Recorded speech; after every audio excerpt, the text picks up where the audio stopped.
প্রত্যেকটা মানুষের জীবনে কিন্তু খারাপ সময় আসবেই, আর সেই খারাপ সময়টা কিন্তু সারা জীবন ধরে থাকে না। কিন্তু সেই খারাপ সময়ে যে মানুষগুলার আসল রূপগুলা দেখা যায় সেগুলা কিন্তু সারা জীবনেও ভোলা যায় না। আসসালামু আলাইকুম আমার প্রিয় আপুরা, তোমরা কেমন আছো? আশা করতেছি ভালো আছো। আলহামদুলিল্লাহ, তোমাদের দোয়া এবং আল্লাহর অশেষ রহমতে আমিও সুস্থ এবং ভালো আছি। নাজনীন ব্লগ চ্যানেলে আরও একটা নতুন ভিডিওর সাথে তোমাদের সবাইকে স্বাগত জানাইতেছি। আশা করতেছি আজকের ভিডিওটা তোমাদের কাছে ভালো লাগবে। যদি ভালো লাগে প্লিজ একটা লাইক দিয়ে আমার পুরো ভিডিওটার পাশে থেকো তোমরা। আর আজকে প্রথমেই বলে নেই আপুরা, প্লিজ কেউ যদি নতুন আসো আমার চ্যানেলটা সাবস্ক্রাইব করে অল নোটিফিকেশনটা ক্লিক করে রেখো। এতে করে আমি যখনই নতুন ভিডিও আপলোড করব তোমাদের মোবাইলে নোটিফিকেশন পৌঁছে যাবে, আর সময় করে তোমরা আমার ভিডিওটা কিন্তু দেখতে পারবে। দেখো উঠানের মধ্যে কত মাটি জমা হয়ে গেছিলো, আর সেই মাটিগুলো ঝাড়ু দিতে না আমার সকালে অনেক কষ্ট হয় আপুরা, কারণ অনেক মাটি, আর এই মাটিগুলো কিন্তু ঝাড়ু দিতে একটু মানে এনার্জি লাগে। আর সকালে যেহেতু আমি খালি পেটেই উঠানটা ঝাড়ু দেই তো অনেক কষ্ট লাগে, মানে এত কেন যে মাটি উঠে আমি বুঝতে পারতেছি না। আর ঠান্ডার সিজনে এটা হয়, গরমের সিজনে কিন্তু হয় না। মানে একটু একটু ঠান্ডা পড়তেছে যে এখন এই অবস্থাটা হবে। দেখো তো কতগুলা মাটি জমা হয়ে গেছে, এই মাটিগুলো সব ঝাড়ু দিয়ে নিয়ে যাইতে হয়, না নিলে আবার কি হয় উঠানের মধ্যে থাকে, এগুলো আবার মানে পায়ের সাথে ঘরে চলে যায়, তো যার জন্য কিন্তু পরিষ্কার করে ঝাড়ু দেওয়া হয়।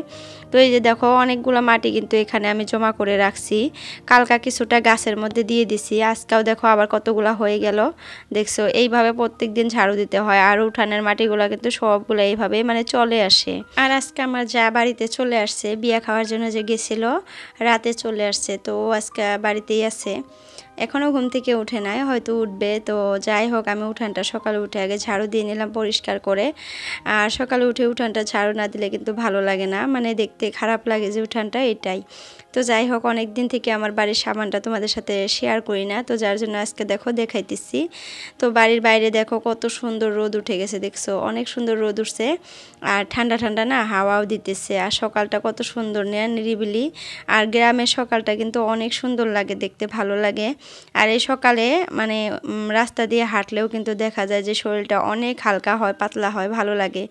তো যাই হোক বাড়ির সামনে কিন্তু অনেকগুলা গাড়ি ছিল, এই গাড়িগুলা কিন্তু আমাদের না, মানুষের, আগেও আমি বলছি। তো আজকে তাও 3টা গাড়ি, তো প্রত্যেকদিন 4-5টা করে থাকে। তো যাই হোক আমাদের এখানে গাড়ি পার্কিং করা জায়গাটা খুব সুন্দর হয়েছে, মানুষের অনেক সুবিধা হইতেছে। তো যাই হোক আমাদের গাড়িটাও তো রাখা আছে। আর এই যে ঝাড়ুটা দেখতেছো তোমাদের দাদা ভাই কালকে রাতে নিয়ে আসছে নতুন ঝাড়ু, আমার ঝাড়ুটা কিন্তু একদম ভেঙেছিল, অবস্থা শেষ। তো যাই হোক ঝাড়ুটার ফুলগুলা ঝাড়তেছি, আর আমার ভাসুরের ছেলের সাথে কথা বলতেছি।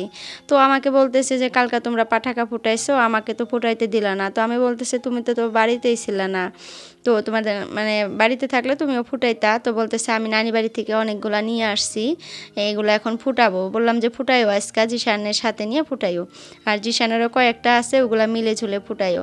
আর এই যে ঝাড়ুগুলো না আমি কিন্তু ধুয়ে দেই, মানে নতুন ঝাড়ু আনার পর আমি ধুয়ে দেই, কিন্তু আজকে আর ধুবো না, ভাবছি যে হাত দিয়ে বাইরে বাইরে মানে ফুলগুলা ছাড়িয়ে দিব, কারণ ধুয়ে দিলে না কাঠিগুলা ভেঙে যায়, মানে নরম হয়ে যায়, হালকা হয়ে যায়, আর কাঠিগুলা কেমন করে ভেঙে ভেঙে পড়ে যায়। তো যার জন্য একটু হালকা হাতে আর কি এইভাবে ঝাইরা ঝাইরা আর কি বালুগুলা ফালাইয়া দিলাম, মানে ফুলগুলা ফালাইয়া দিলাম। আর ফুল ঝাড়ুর কিন্তু ফার্স্টে অনেকগুলা ফুল হয়, তো ওইগুলা ফুল ফালাইয়া দেওয়ার পর ঘর ঝাড়ু দিলে ভালো হয়, তা না হলে ওই ফুল দিয়ে যদি ঘর ঝাড়ু দেওয়া যায় আরও ঘরটা বেশি করে নোংরা হয়ে যায়। তো যাই হোক দেখো বিছানাটা পরিষ্কার করতে নিচ্ছিলাম, অমনি তোমাদের দাদা ভাই ব্রাশ করে চলে আসলো। তো আমি তার জন্য এই যে দেখো এবার সে গোলা রুটি করতেছি, গোলা রুটি ভাজতে আসলাম, আর বলতেছে যে আমাকে আগে চা দাও। তো বিছানাটা ভালো করে পরিষ্কার করতেই পারি নাই, মানে গুছাইতেই পারি নাই, তারপরে চলে আসলাম কিচেনে। আগে তাকে মানে রুটি ভেজে দেই, খেয়ে চলে যাক, তারপরে আমার কাজকর্ম করব। তো এরকমই হয়, একটা কাজ করতে নিলে বাড়িতে মানুষ থাকলে কিন্তু তাদের আবদারগুলো আগে মিটাইতে হয়, তারপরে নিজের কাজকর্মগুলোতে হাত দেওয়া যায়। তো তারা বিদায় হয়ে গেলে আমিও মানে কাজ করতে একটু সুবিধা হয়, কেউ আমাকে মানে ফরমাস করে না, কোনো কথা বলে না, আমি আমার ইচ্ছা মতো আর কি কাজগুলো করতে পারি। তো এই ক্ষেত্রে আমারই ভালো হয়, তো যার জন্য আগে তাড়াতাড়ি করে রুটিগুলো ভেজে দিতেছি। আর ভাবলাম যে আমিও খেয়ে নেই, এটা আমার জন্য ভাজতেছি আর ছেলের জন্য একটা ভাজবো, তো সবাই মিলে খেয়ে নেই। আর ছেলের কিন্তু আজকাল স্কুল বন্ধ, তো বাড়িতেই পড়তে বসবে, ও বাইরে খেলতেছে একটু, বলতেছে যে আমাকে আগে চা দাও, চা খেয়ে তারপরে পড়তে বসবো। তো তো সবাই মিলে এখন চাটা খেয়ে তারপরে ছেলে পড়তে বসবে আর আমি আমার কাজগুলা করব। আর আজকে আমি কিছু আপুদের আর কি কমেন্ট পড়বো, কারণ অনেক দিন থেকে এই কমেন্টগুলো পড়তে পারতেছি না। আমি ভিডিওতে কিন্তু মানে কমেন্টগুলো যে আসে এগুলো পড়ে তাদেরকে রিপ্লাই করি, কিন্তু কিছু আপু আমাকে বলতেছে যে তুমি কি আমাদের কমেন্টগুলো পড়তে পারো না, তার মানে রিপ্লাই করি না, হয়তো তারা দেখে না। আমি কিন্তু রিপ্লাই করি, ধন্যবাদ বলি, অনেক ধন্যবাদ আপু, এগুলো কিন্তু বলি, রিপ্লাই করি, প্রত্যেকটা কমেন্ট আমি পড়ে রিপ্লাই করে দিই, আমার ভালো লাগে। তো আপুটা হয়তো দেখছে না নাই জানি না, আপু বলতেছে খুব তাড়াতাড়ি আমাকে রিপ্লাই করো আপু। তো যার জন্য আজকে ভাবছি যে ভিডিওর মধ্যে কয়েকটা কমেন্ট পড়বো। আসলে ওই যে মোবাইলটা আমি নিয়ে আসি না যে ভয়েস ওভার করার সময়, আসলে তার জন্যই কিন্তু কমেন্টগুলো পড়তে পারি না। কতদিন কিন্তু আমি কমেন্টগুলো পড়ছিলাম, এখন আবার ওই যে মেয়েকে দিয়ে আসি, মেয়ে দেখে, তার জন্য আমি কমেন্টগুলো আর কি পড়তেই পারি না। তো আজকে মেয়েকে খেলতে দিয়ে আসছি, অনেকগুলা মানে খেলার জিনিস দিয়ে তাকে খেলতে দিয়ে মোবাইলটা নিয়ে আসছি। ভাবছি যে আজকে কমেন্টগুলো পড়বো, কয়েকটা আপুর কমেন্ট পড়বো। আর কমেন্টগুলো কিন্তু অনেক সুন্দর সুন্দর কমেন্ট করতেছে। তো আমার না কমেন্টগুলো পড়তে ইচ্ছা করে আর কি ভিডিওতে, আসলে পারি না। তো আজকে পড়বো ফাইনালি। তো চলো কাজকর্ম করি আর কিছু কমেন্ট তাহলে পড়ি। তো ফার্স্ট কমেন্টটাই আগে পড়ে নেই। ফার্স্ট কমেন্টটা হলো সোনালী দাস অফিসিয়াল, আসলে আইডিটার নাম হলো সোনালী দাস অফিসিয়াল। তো আপুটার নামও হয়তো সোনালী হবে। তো দিদিভাইটা আমাকে কয়দিন থেকেই কমেন্ট করে, সব ভিডিওতে কমেন্ট করে, 3-4টা ভিডিওই কমেন্ট করছে, আর আমি কমেন্টগুলো রিপ্লাই করছি। আর দিদিভাইটার কিন্তু চ্যানেলে গিয়ে আমি ভিডিও দেখছি, লাইক কমেন্ট করছি। তো যাই হোক, আগে দিদিভাইটার আগে কমেন্টটা পড়ে তোমাদেরকে শোনাই। তো আপু লেখছে আর কি, দিদিভাই তোমার কাজকর্মগুলো খুব সুন্দর জানো তো, খুব ভালো লাগে আমার দেখতে দেখতে কেমন জানি 3টা ভিডিও কালকে দেখছি, আমার এতটাই ভালো লাগছে কি বলবো, অসাধারণ ভিডিও বানাও দিদিভাই। আমি আসাম থেকে বলছি। তো দিদিভাই আমিও কিন্তু আসামেই থাকি, আমারও বাড়ি কিন্তু আসামে। তো যাই হোক, তুমি আসামে কোন জায়গা থেকে বলছো প্লিজ মানে কমেন্ট করো। আর একটা ভিডিওতে বললো তো তুমি আসামের কোন জেলা, মানে কোন জায়গায়, জেলা না সরি, কোন জায়গায় বাড়ি, গ্রামটার নামটা বললো। তো তোমাকে অনেক ধন্যবাদ, অসংখ্য ধন্যবাদ। আর তোমার ভিডিওগুলো দেখছি আমি, ভালো লাগছে, অনেক ভালো ভালো ভিডিও করছো তুমি। আরও ভিডিও দিও, আমাদের সাথে শেয়ার করো, আমরা দেখব, সবাই সবাইকে সাপোর্ট করব, করে এগিয়ে যাব একসাথে। আর আমি কিন্তু সবার ভিডিও দেখি, যারা যারা আমাকে কমেন্ট করে, সাথে সাথে আমি তাদের আইডিতে যাই, ভিডিও দেখে লাইক কমেন্ট করে আসি, কিন্তু সাব করি না। কারণ কি বলো তো, তখনই যদি আমি সাব করে দেই তাহলে ইউটিউব অ্যালগোরিদম কিন্তু বুঝে যাবে যে আমি মানে সাব ফর সাব নিতেছি। তো তার জন্য কিন্তু 4-5 দিন পরে হলেও আমি তাদেরকে মানে ব্যাক করি। আর সেটা কিন্তু দেখা যায় সবার চ্যানেলেই কিন্তু দেখা যায়, সাবস্ক্রাইবগুলো এখন শো করে, আগে করতো না, প্রায় 4-5 মাস থেকে এই কাজটা হয়েছে আর কি। সবার চ্যানেলে আর কি যার যার সাবস্ক্রাইবারগুলো সেগুলা মানে দেখা যায়, শো করে দেখা যায়। তো সেখানে যাদেরকে আমি সাবস্ক্রাইব করছি তাদেরটা কিন্তু হোয়াইট হয়ে যায়, আর যাদেরটা করা হয় না তাদেরটা ব্ল্যাকই থাকে। তো আমি সেখানে দেখে দেখে 1 সপ্তাহ 10 দিন পরে কিন্তু তাদেরকে ব্যাক করে দেই। তো এটা করলে তোমাদের চ্যানেলেরও ক্ষতি হবে না আর আমার চ্যানেলেরও ক্ষতি হবে না। আর সাথে সাথে যদি করে দেওয়া যায় তাহলে কিন্তু দুইজনের চ্যানেলই ক্ষতি হয় আর কি, ভিউজটা কমে যায়, এটা ওটা মানে অনেক কিছু হয়ে যায়। তো যার জন্য অনেক দিন পর করে দেওয়াটা ভালো। আর সবার চ্যানেলে যেহেতু দেখা যায়, সাবস্ক্রাইবগুলো এখন দেখা যায়, এটা কিন্তু অনেক সুবিধা হয়েছে। তো দিদিভাই তোমাকে অসংখ্য ধন্যবাদ। তো তারপরে আরেকটা কমেন্ট পড়ি, জান্নাতের সুখের নীড় আইডি থেকে আপু বলছে, আপু আমার কমেন্টটি পড়তে পারছেন কি না একটু জানাবেন প্লিজ, একটু তাড়াতাড়ি জানাবেন। তো এই তো আপু আমি কিন্তু কমেন্টটা পড়ছি তোমার, আর রিপ্লাইও করছি, তোমার ভিডিও দেখছি। তো যাই হোক, আজকে কিন্তু আমি এই যে ভিডিওতে তোমার কমেন্টটা পড়ে নিলাম। তুমি যদি আমার ভিডিওটা দেখতেছো তাহলে বুঝতে পারবা। আর আমি কিন্তু তোমাদের সবার ভিডিও দেখি আর কমেন্টগুলোও কিন্তু দেখি, তোমরা কেন বুঝতে পারো না জানি না, কিন্তু আমি কিন্তু রিপ্লাইও করি আপুরা, সম্পূর্ণ ভিডিও মানে সম্পূর্ণ কমেন্ট পড়ে সুন্দর করে একটা রিপ্লাই করে দেই। তো যাই হোক, তোমাকে অসংখ্য ধন্যবাদ এত সুন্দর কমেন্ট করার জন্য, আর তোমার কমেন্টটাও কিন্তু পড়ে নিচ্ছি। তো যাই হোক, আর কমেন্ট পড়তে পারবো না, আজকে আইডিগুলোর নামগুলাই নেব, কারণ সব কমেন্ট যদি পড়তে যায় তাহলে কিন্তু আমার ভিডিওই শেষ হয়ে যাবে। তো তোমাদেরকে অসংখ্য ধন্যবাদ সবাইকে, সব আপুদেরকে। তো এই দেখো আমি রান্নাবান্না করার জন্য চলে আসছি, সব কাজকর্ম করে তারপরে কিন্তু আমি রান্নাবান্না করার জন্য আসছি। আগে আমার ঘর টর সব কিছু আজকে গুছিয়ে নিছি, কারণ একটু লেট হয়ে গেছিলো। তো ভাবলাম যে আগে ঘরের কাজগুলো করে নিয়ে তারপরে রান্নাবান্না করি, আজকে যেহেতু লেট হয়েই গেছে। তো যাই হোক, আজকে দেখো ডাল ভাজি রান্না করব আজকেও। তো ডাল বানাবো আর ভাজি করব 2-3 রকমের, দেখি আগে মানে কি কি আছে সবগুলা মিলে, তারপরে মানে ডালের সাথে 2-3টা ভাজি ভর্তা না হলে কিন্তু খেতে ভালো লাগে না। তো পাতাকপি দিয়ে আলু দিয়ে ভাজি করব, ডাল বানাবো, আরও অন্য কিছু আরও ফ্রিজে আছে।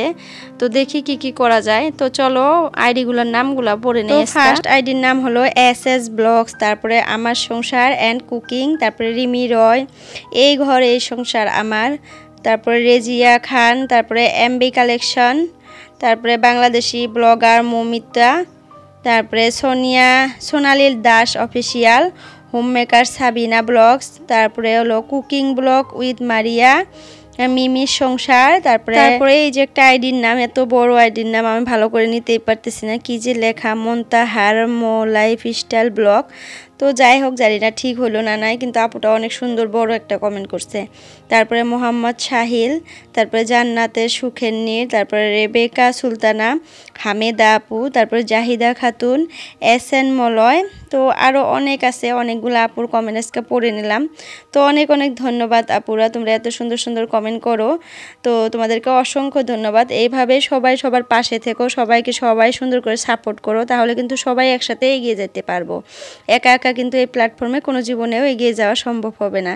সবাইকে লাইক কমেন্ট করতে হবে, সাব করতে হবে, তাহলে কিন্তু তোমার আইডিটাও গ্রো করবে। তো যাই হোক, সবার কমেন্টগুলো আজকে মানে কয়েকটা কমেন্ট পড়ে নিলাম আর সবার আইডির নামগুলো নিয়ে নিলাম।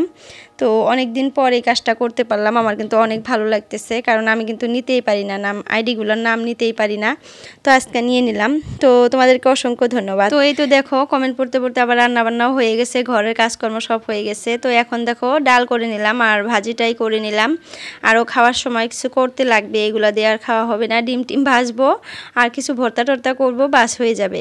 তো যাই হোক, দেখো ঘরের কাজকর্ম করে ঘরটার ঝাড়ু দিয়ে মুছে নিছি, ওগুলো আর ভিডিও করি নাই। তারপরে দেখো বাড়ির পিছনে চলে যাইতেছি, কারণ আমার ভাসুরের ঘরে আজকে মিস্ত্রি ভাই কাজ করতেছে, সেটা আজকে তোমাদের সাথে শেয়ার করব। আর আমার গামলায় যে কলমি শাক ছিল না, ওগুলো কালকে কেটে ভাজি করছি। তারপর কি হয়েছে বলো তো, ভিডিও করছিলাম, আমার ছেলেকে দিয়ে একটু ভিডিও করছিলাম। ছেলে যে কিভাবে ভিডিও করছে জানি না, ভিডিওটা মোবাইল থেকে উধাও হয়ে গেছে, হয়তো ভিডিও করতেই পারে নাই। তো তোমাদের সাথে শেয়ার করার জন্য আমি ভিডিওটা করছিলাম, কিন্তু কারণবশত মানে ভিডিওটা নাই। তো এরকম আমার সাথে মাঝে মধ্যেই হয়, আমি ভিডিও করি, সেই ভিডিওটা যে কোথায় গায়েব হয়ে যায় আমি বুঝতেই পারি না। অনেক খারাপ লাগে পরে যে ভিডিওটা নাই, মানে শেয়ার করতে পারি না, এটা অনেক মানে খারাপ লাগে। তো যাই হোক, চলো আমার ভাসুরের ঘরটা আজকে তোমাদের সাথে শেয়ার করি। আর আমার ভাসুরের ঘরের ভিতরে যে কিচেনে একটু ক্যাবিনেট বাকি ছিল, ওইটা এসকে মিস্ত্রি ভাই আসছে করার জন্য। আর এই যে দেখো, মানে খিড়কি গ্রিল সব কিছুতে কালার করছে, দেখতে কিন্তু অনেক সুন্দর লাগতেছে। এখন আসলে কালার করার পর মানে ফুটে উঠে অনেক সুন্দর লাগে, আর কালারটা অনেক ফুটে উঠছে। আর যে মিস্ত্রিটা কালার করছে, কালার অনেক সুন্দর করে কালার করে, ফিনিশিং অনেক সুন্দর। তো ব্ল্যাক করে নাই, ব্রাউন কালার করছে, মানে অনেক ডিপ ব্রাউন কালার করছে আর হোয়াইট কালার করছে। তো তার জন্য দেখো ফুটে উঠছে, ভালো লাগছে। আর আমার ভাসুরের কিন্তু মানে খিড়কিগুলো একটু ডিজাইন করা, দেখতে ভালো লাগে। এটা নতুন ডিজাইন, নতুন বলবো না, অনেক দিন থেকেই চলতেছে। তো এই ডিজাইনটা দিচ্ছে, তো ভালোই লাগে, এটা ডিজাইন কিন্তু সুন্দর লাগে। তো দেখো এই রুমটাতে একটা খিড়কি, আমাদের মতোই সেম মিডিলের রুমটাতে একটা খিড়কি দিছে, আর ওই রুমটাতে দুইটা দিছে। তো আমাদের কিন্তু ওই রুমটাতে তিনটা খিড়কি, অ্যালুমিনিয়ামের একটা করা হয়েছে, মানে একটু আন্ধার আন্ধার লাগছিল দেখে তোমাদের দাদা ভাই আর একটা খিড়কি কেটে নিছে, তারপরে সেটা আবার অ্যালুমিনিয়াম দিয়ে করে নিছি। আর সামনে খিড়কি না থাকলে ঘরটা কেমন জানি দেখতে খারাপ লাগতেছিল, তার জন্য কিন্তু সামনে আমরা আর একটা করে আর কি খিড়কি কেটে নিছি, দুইটা রুমের, ডাইনিং রুমের আর বেডরুমের। আর ড্রয়িং রুমে তো সামনে দরজায়, তো যার জন্য ওইখানে আর করার কোনো দরকার হয় নাই। তো দেখো এই যে এই পাশে বাথরুম, আমাদের মতোই সেম, এই জায়গাটা একদম সেম। তো এখানে একটা বেসিন বসিয়ে নিছে এই পাশে, আর এই পাশে দেখো লেট্রিন আর বাথরুম, এটা অ্যাডজাস্ট করে নিছে আমাদের মতো সেম, খালি টাইলসের ডিজাইনটা একটু আলাদা। তো এটা টাইলসের ডিজাইনটা অন্যরকম, আমাদেরটা অন্যরকম, আর একটু কিন্তু সেমই আছে। আর এখানে যে একটা দরজা, এই দরজাটা খুলে তোমাদেরকে দেখাই বাইরে কীরকম। আর একদম পিছন সাইডে কিন্তু আমার ভাসুরের বাড়িটা একদম মানে এই পাশে হবে, আর এই পাশে একদম খোলামেলা, গরমের দিনে অনেক ভালো লাগে, কারণ অনেক হাওয়া আসে এই দিক দিয়ে, ঠান্ডা ঠান্ডা লাগে। আর গরমের দিনে একটু রোদও লাগবে, কারণ ওরকম গাছগুছালি নাই, একটু রোদ লাগবে, গরমও লাগবে, আবার ঠান্ডাও লাগবে। তো যাই হোক, এই পাশেও দেখিয়ে দিলাম। তো আমার এই যে দুষ্টু বুড়িটা দেখো কিভাবে ঘুরতেছে, খেলতেছে, এরকম করে মানে ঘোরাঘুরি করে, খেলে দৌড়াদৌড়ি করে, এরকম যেইটা ঘরে আসবে ওরকম করবে। তো এই পাশে কিন্তু মিস্ত্রি ভাই কাজ করতেছে, আর হাবিবা আপু কিন্তু আমার কাছে এই মিস্ত্রি ভাইয়ের নাম্বার চাইছিল, আমি নাম্বারটা দিতে পারলাম না, কারণ কি বলো তো আপু, তুমি যদি আজকে ভিডিওটা দেখতেছো তাহলে শোনো। তো ভাইয়াটাকে আমি জিজ্ঞাসা করলাম যে ভাইয়া, আমার ভিডিও দেখে একটা আপু তোমার নাম্বার চাইছে, এরকম করে হয়তো তারা ক্যাবিনেট বানাবে। তো বললো যে আমি তো আর এখন কাজ করব না, অনেক দিন আমার কাজ বন্ধ থাকবে, কারণ তারা কিন্তু ওই যে ধানের আবাদ করে, তো ধান কাটবে, এখন ধানের কাজ করবে, প্রায় 2-3 মাসের মতো এখন ওই ধানের কাজ করবে। তো আবার ট্র্যাক্টরে আছে, ট্র্যাক্টর দিয়ে মানুষের ধানও মলে, তার মানে ধান গাছের থেকে যে ধানটা বের করে ওটা কিন্তু এখন মানুষ ট্র্যাক্টর দিয়ে করে। তো সেই কাজটাও করবে, তো যার জন্য অনেক দিন কাজ করবে না এখন। তো আমি তার জন্য তোমাকে নাম্বারটা এখন আর দিলাম না, কারণ কাজই করবে না বললো। আর ফার্স্টেই বললো যে আমি নয়াহাটে গিয়ে আগে কাজ করছি, কিন্তু এখন আর ওরকম করে মানে মিস্ত্রি কাজ ওরকম করে না। আর এটা কিন্তু আমাদের ভাসুর হয়, আমার হাজব্যান্ডের কেমন জানি ভাই হয়। তো আমাদের বাড়িতে মাঝে মধ্যে আসে আর কি। আমাদের যত কাজ কিন্তু এই ভাইয়াটাই করছে, দরজা টরজা খিড়কি টিড়কি সব কিছু এই ভাইয়াটাকে দিয়েই করা হচ্ছে। তো যাই হোক, তাকে আমি বললো এরকম করে, তার জন্য আমি আর নাম্বারটা তোমাকে দিলাম না, কয়দিন দেরি করে দিব, যদি আর কি করে যখন বলবে যে আমি করব তখন আমি নাম্বারটা দিয়ে দিব। তো দেখো এই গরমের মধ্যে রোদের মধ্যে আমার দুষ্টু বুড়িটা কীভাবে খেলতেছে। আর আমাদের ঘরে কিন্তু কালারের কাজ আছে, প্রায় 1 সপ্তাহ 10 দিনের মতো যদি কালারের মিস্ত্রি কাজ করে তারপরে সে কমপ্লিট হবে। মানে বাইরে আছে গ্রিল দরজা, এগুলোতে কালার করতে হবে। তো যাই হোক আপুরা, আজকের জন্য ভিডিওটা এতটুকুই রাখলাম। যদি ভালো লাগে প্লিজ লাইক কমেন্ট সাবস্ক্রাইব করো। তো আল্লাহ হাফিজ, সবাই সুস্থ থেকো, ভালো থেকো, আমাদের জন্য দোয়া করো, আমরাও তোমাদের জন্য দোয়া করি। আর আমার বুড়িটা যে এত পাজি হয়েছে, কিভাবে দৌড়াদৌড়ি করে দেখো তো, ঢং করে আরও।